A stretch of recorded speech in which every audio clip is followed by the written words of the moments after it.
Hello everyone and welcome back.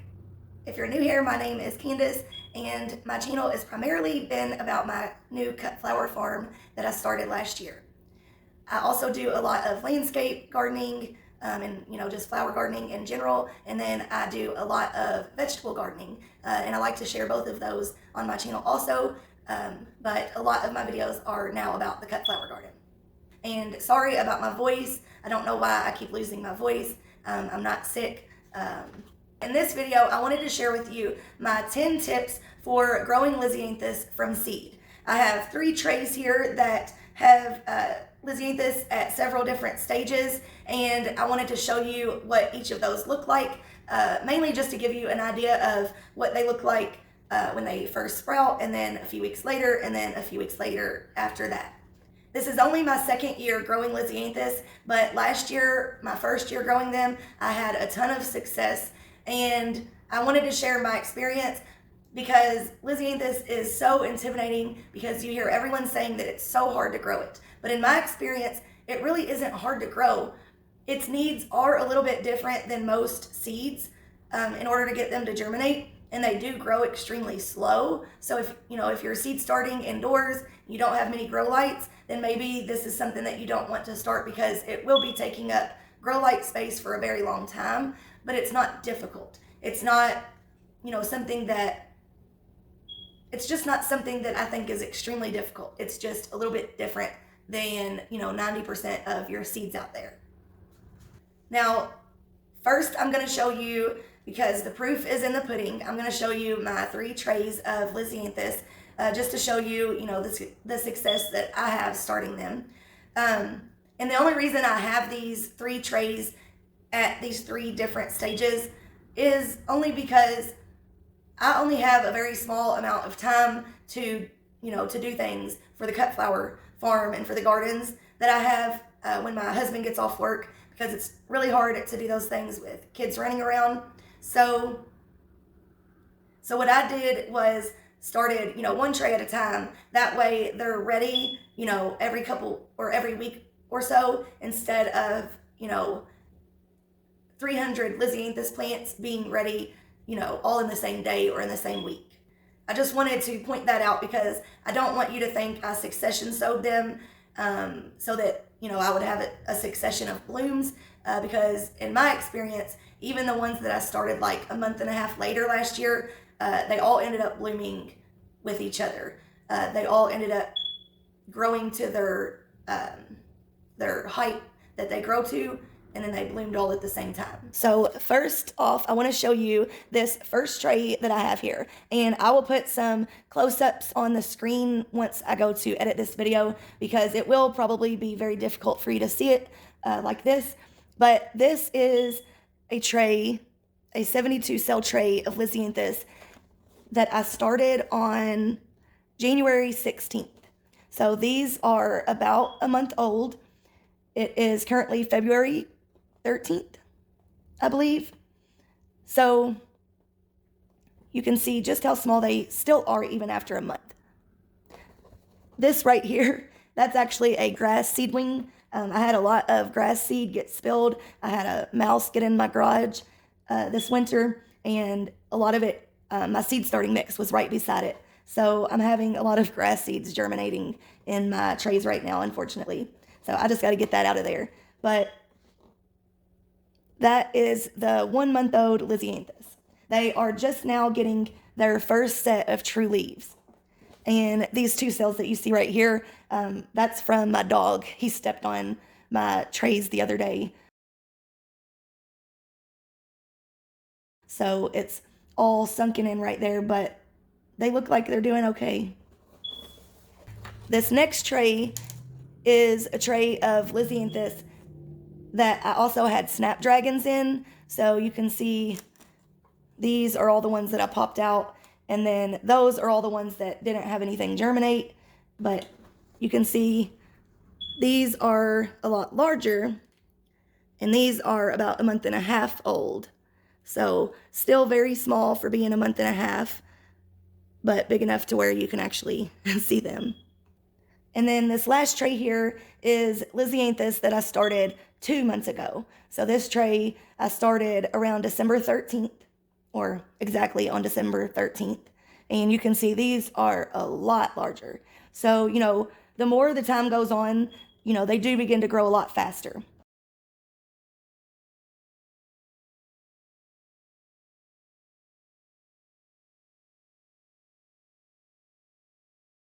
And the Lysianthus in this tray, these were potted up about, I would say about 2 or 3 weeks ago. Once they get, some size to them, then I potted them up. Then I pot them up into a 50 cell tray. And they will probably stay in there until I plant them out. They are a flower that likes a cool start, so they can take quite a bit of cooler weather, and then they like the heat to come on in the summer for them to bloom. So they will probably stay in that, and then I will plant these out probably late March, early April. Last year, I didn't plant them out until my last frost because I didn't know that. But this year, I'm going to experiment with planting them a lot earlier. Now, just to give you an idea of what seedlings look like that are 2 months old of another variety, these I started on the same day as I did those Lysianthus. And snapdragons are another flower that starts out very, very small, but these grow a lot quicker, as you can see. So some of them are taller because they're a little leggy. You can see, between this leaf node and this leaf node, there's quite a bit of space. That should be closer together. They did get a little bit leggy. That's a long story on why that happened, but they're still, very healthy. They'll be just fine because snapdragons are a flower that you pinch and it forces them to send up a lot of side branches, which equals more blooms, more stems. So I'm not worried about them being leggy. And then here are the snapdragons that were in the tray with this second tray of Lysianthus that I potted up into a separate 72 cell. And the main reason I did that is because, for one, there was a lot of, like I said, spotty germination, a lot of ones that had no seedlings pop up. And then there were a few where there were multiple in one cell, and I wanted to, get them separated and let them have their own space.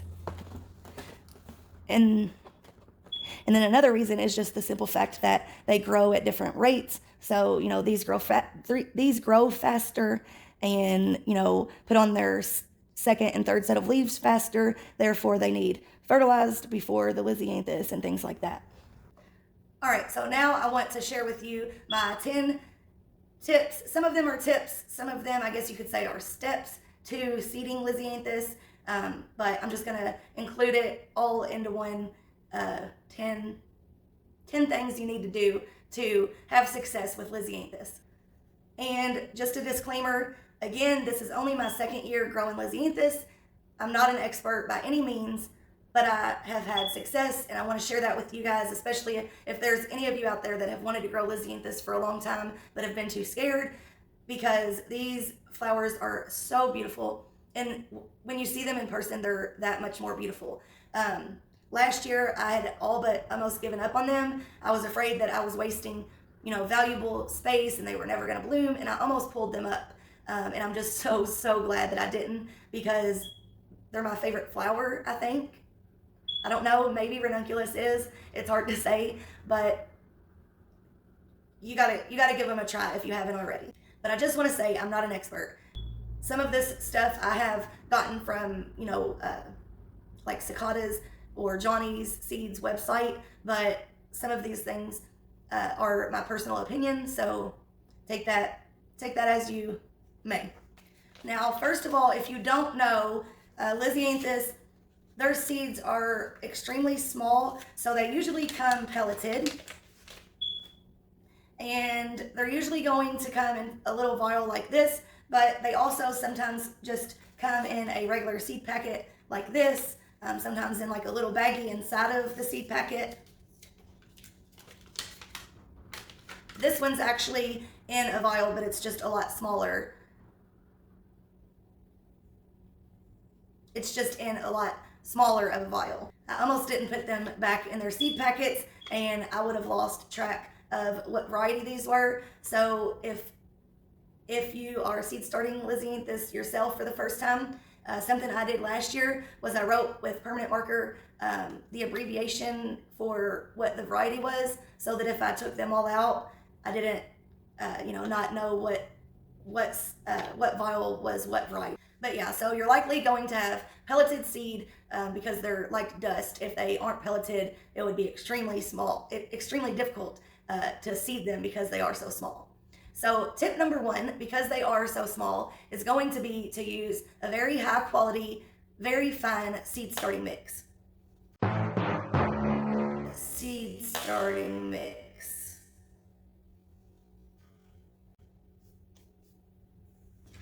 I just flicked a bunch of dirt on myself. All right, so anyways, whenever you plant your seeds, because they are so small, because the seeds are so small, and also because when they germinate, they start out so extremely small, you want to use something that doesn't have a lot of big chunks or even big pieces of perlite in it, because those things are going to cover those seeds up. And last year, one of my issues, I didn't realize how small they were, and every time I was misting the surface to make sure it was still evenly moist, I was recovering the little seedlings back up. Because whenever you water your tray, when you're watering, at first the water will kind of like settle at the top surface of the cell, and then it'll eventually soak down. Well, whenever it does that, any bigger chunks kind of float. So I kept recovering with those large pieces, not realizing it. So definitely either get a very fine seed starting mix or take something to sift your seed starting mix to where you have very small pieces. All right, so for number two, you don't want to cover your seed after you plant it in your seed tray. They do need light to germinate, so you just want to put that seed on the surface of the seed starting mix and just leave it be.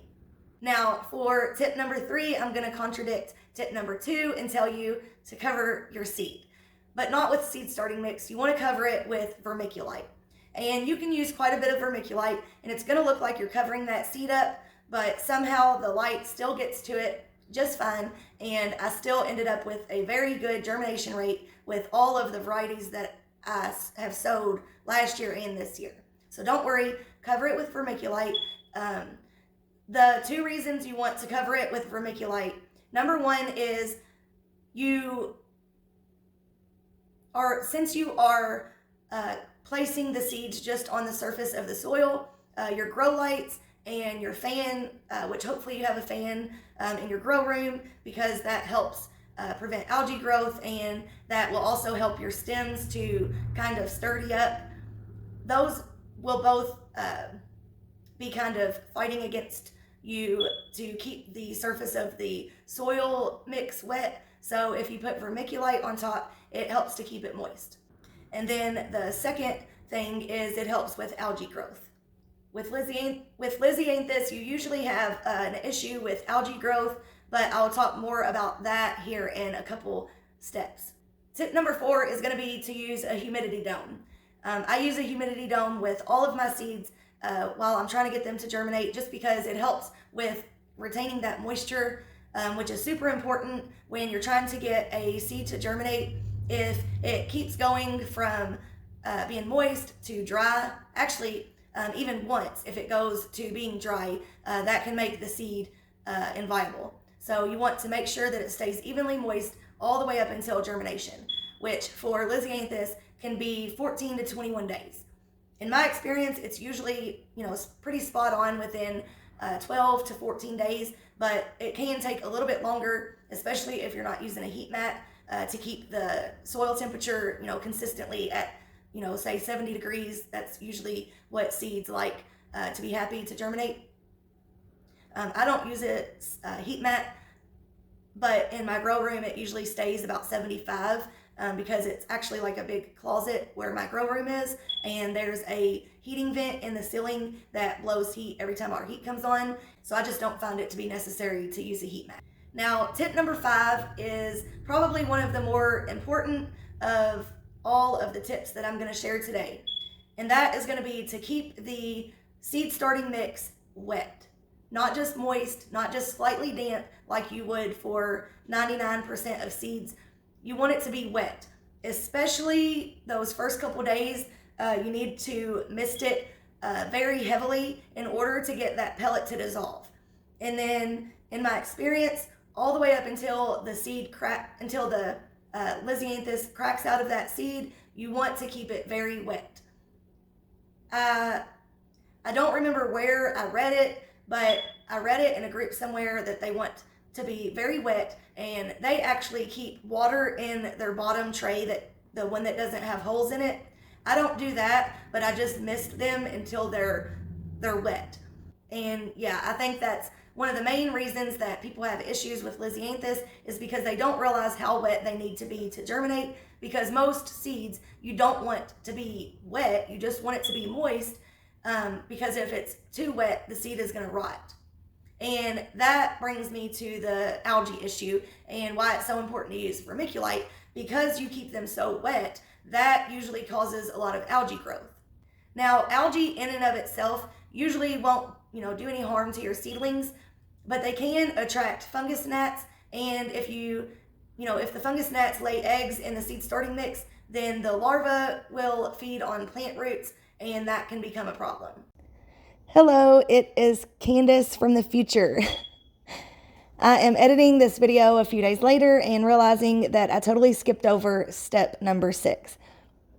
So step number 6 is to remove your humidity dome when you have about 50 to 75% germination. Some people will say wait until you have 50% germination and then to remove it, because the other 50% should come crack through the seed very shortly, and you don't want to have too much humidity while you already have some that have germinated, because then you can cause those to do something called dampening off.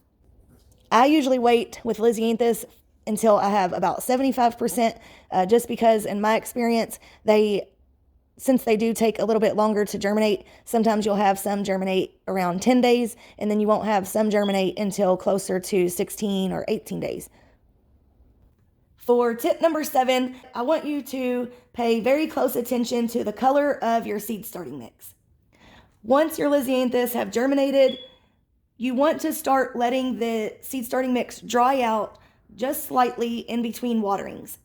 You can see that the seed starting mix on this side is a lot lighter brown because I haven't been watering that side. But then the seed starting mix on this side, where the Lysianthus is a lot darker, almost black. If your roots are sitting in really moist seed starting mix, they're not getting any oxygen. And it's very important for your roots to get oxygen, or they're just going to turn brown and start to rot. You want to have very white roots. That is what a healthy root looks like. So make sure that you start to let it dry out just slightly in between waterings. I know Lisa Mason-Ziegler on the Gardener's Workshop, she says that when you water your seedlings in the morning, they should be working on drying out, all that day and night. And then when you go in the next day, they should be, slightly dry, not bone dry, because then, your roots can, just completely dry out and your plant will die. Your seedlings shouldn't just totally, dry out and be wilted, but you want it to be slightly dry. And that's one of the more difficult things to try to show someone on a video. So that is something that you're probably just going to have to, experiment with and discover on your own, what that is, what that means. But one, little tip that I will say is I usually let the cell dry out a little bit more the older the seedling is. So for these seedlings over here that are larger and I know have pretty deep roots, I know that I can let a good amount of that top cell dry out before, the roots all the way at the bottom are completely dry. But for my smaller ones in these 2 trays, obviously I don't want to let, too much of the seed starting mix to dry on top, because then I know that their roots not all the way down to the bottom and it's going to end up drying out. Now, while we're on the topic of watering, I will say that most people will recommend after your seedlings have germinated to start bottom watering, but I don't do that just quite that early because especially with something as small as Lysianthus, their roots probably only that big, and if you are letting them dry out in between waterings, then the seed starting mix is going to have trouble wicking the water all the way from the bottom of the tray all the way up to the very top surface, especially once it's dried out quite a bit, because then it can kind of it can become I'm wanting to say anaerobic, but that's not the word. It's where it kind of repels moisture and it won't soak up the moisture. So what I do for several weeks after they've germinated is I still use my sprayer.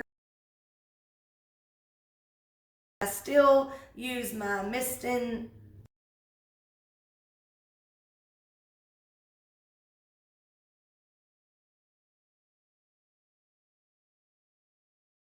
to water them from above. And then once I feel like their roots have made it, about halfway down into the cell, then I will start to bottom water. Step number 8 is to fertilize. You want to take this stinky stuff right here, mix it with water, and give it to your seedlings. This here is Alaska brand, and I used Neptune's Harvest last year, and that one didn't smell nearly as bad as this one does.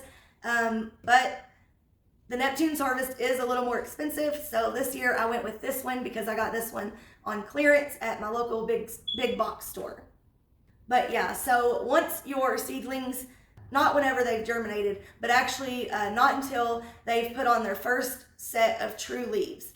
The reason for that is whenever your seed germinates, it has all of the nutrients and everything that it needs in order to grow for a couple weeks until it puts on that first set of true leaves. So you don't need to start feeding it until that point. And not only that, but you could end up burning the roots with fertilizing them too early. Now, once you do get ready to fertilize them for the first time, you want to dilute it quite a bit.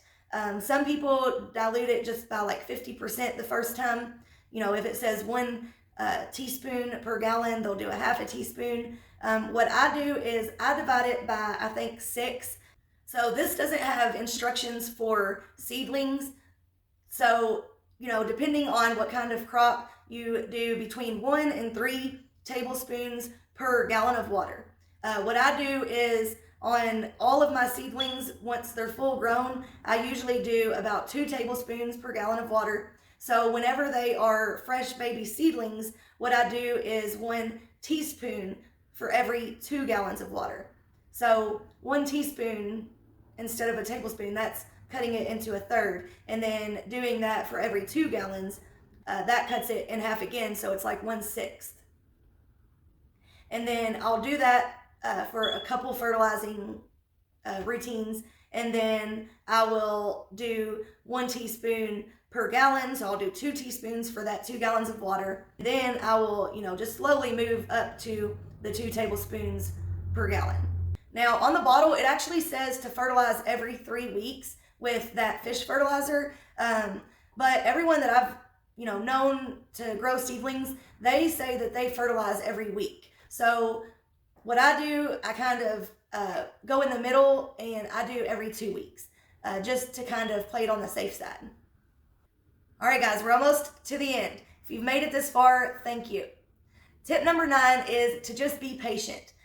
I'm sure you've heard a million times in this video and from other people that Lysianthus, they grow very slow. Just be patient. Be patient when it comes to if they've germinated yet, and be patient, just for, their growth. They will grow. They will start to grow faster and faster. They will bloom. It just takes time. Maybe start you some radishes outside or some lettuce while you're waiting, because those grow really fast and are a lot more satisfying to grow than Lysianthus. But I promise you, once you get the blooms, you will be very thankful that you were patient. Now for tip number 10, this one is kind of optional, and that is to stake them. A lot of people say that they need to be staked. They do have very long, tall stems, and they do seem to be something that would easily, blow over in the wind. However, last year I grew them without anything growing around them, to block any of the wind or anything like that. And I didn't have any fall over except for towards the very end, whenever we had a really bad rainstorm, and I had already harvested like everything around them. So the entire time they were growing, they kind of like supported each other, I guess. But even the ones on, the sides, they didn't even fall over. I did have a chicken wire fence around that bed, but they didn't even like fall over onto that. But like I said, towards the end of the season, when I had harvested most of them, and we had that rainstorm, then I did have some fall over. So since I'm growing hundreds and hundreds of Lysianthus this year, I think I am going to use Hortonova netting on the rows that I have my Lysianthus. But I will still say that that one's a little bit optional. All right, guys, so you made it to the end. Those are my 10 tips/steps for starting Lysianthus from seed. I really hope that you give it a try. Let me know in the comments if you've grown Lysianthus before, or if you're gonna give them a try now after seeing this video. I hope that I've encouraged at least a few of you out there to give it a try. Thank you again for watching. Really appreciate it if you gave this video a thumbs up and considered subscribing to my channel. But that's gonna be it for this one. Bye, guys.